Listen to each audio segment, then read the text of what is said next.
நான் உங்கள் சிப்பிப்பாறை ஜோதிடரசு ஆதிராகவன்ஜி.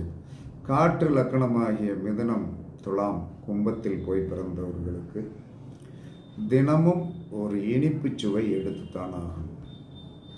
அப்போ இந்த இனிப்பு சுவை என்ன சொன்னான்னா உங்களுடைய தொழிலில் இருக்கின்ற தடைகளை நீக்கி கொடுக்கும். ஏன்னா நீங்கள் போராடக்கூடியது என்ன சொன்னால் தொழில் சார்ந்த விஷயத்தில் நீங்கள் போராடுவீர்கள், கண்டிப்பாக போராடுவீர்கள்.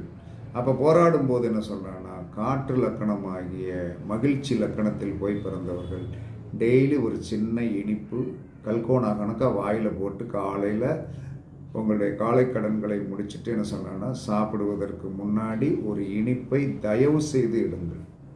அதை தயவு செய்து நீங்கள் எடுக்கும்போது என்ன நடக்கும் என்று சொன்னால், உங்களுடைய இந்த காற்று லக்கணத்திற்கு கிடைக்காத இந்த 2 6 10 என்று சொல்லக்கூடிய